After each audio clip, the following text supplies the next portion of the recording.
സങ്കീർത്തനങ്ങൾ 42.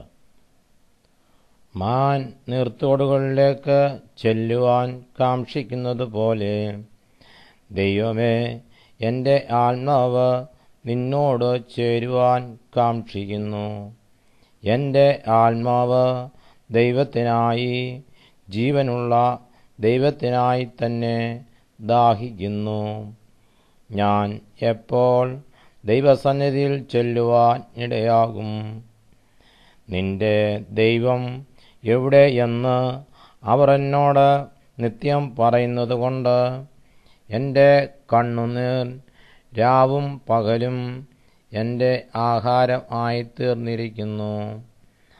ഉത്സവം ആചരിക്കുന്ന പുരുഷാരത്തിൻ്റെ സന്തോഷവും സ്തോത്രവുമായ സ്വരത്തോടുകൂടെ സമൂഹമധ്യേ ഞാൻ ദൈവാലയത്തിലേക്ക് ചെന്നത് ഓർത്ത് എൻ്റെ ഉള്ളം എന്നിൽ പകരുന്നു.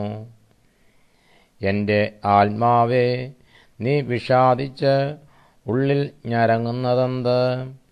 ദൈവത്തിൽ പ്രത്യാശ വയ്ക്കുക.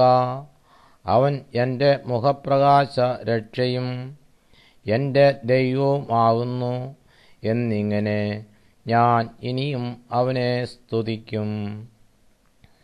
എൻ്റെ ദൈവമേ, എൻ്റെ ആത്മാവ് എന്നിൽ വിഷാദിച്ചിരിക്കുന്നു. അതുകൊണ്ട് യോർദാൻ പ്രദേശത്തും ഹെർമോൻ പർവ്വതങ്ങളിലും മിസാർ മലയിലും വെച്ച് ഞാൻ നിന്നെ ഓർക്കുന്നു. നിന്റെ നീർച്ചാട്ടങ്ങളുടെ ഇരച്ചിലാൽ ആഴി ആഴിയെ വിളിക്കുന്നു.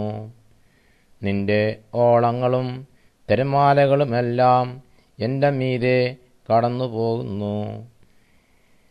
യഹോവ പകൽ നേരത്ത് തൻ്റെ ദയ കൽപ്പിക്കും. രാത്രി സമയത്ത് ഞാൻ അവന് പാട്ടുപാടിക്കൊണ്ടിരിക്കും. എൻ്റെ ജീവൻ്റെ ദൈവത്തോടുള്ള പ്രാർത്ഥന തന്നെ.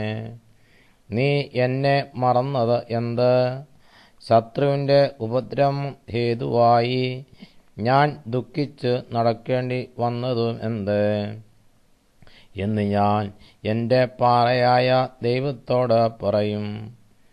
നിന്റെ ദൈവം എവിടെയെന്ന് എൻ്റെ ശത്രുക്കൾ ഇടവിടാതെ എന്നോട് പറഞ്ഞുകൊണ്ട് എൻ്റെ അസ്ഥികളെ തകർക്കും വണ്ണം എന്നെ നിന്ദിക്കുന്നു.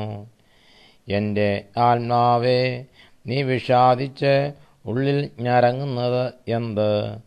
ദൈവത്തിൽ പ്രത്യാശ വയ്ക്കുക. അവൻ എൻ്റെ മുഖപ്രകാശ രക്ഷയും എൻ്റെ ദൈവവുമാകുന്നു എന്നിങ്ങനെ ഞാൻ ഇനിയും അവനെ സ്തുതിക്കും.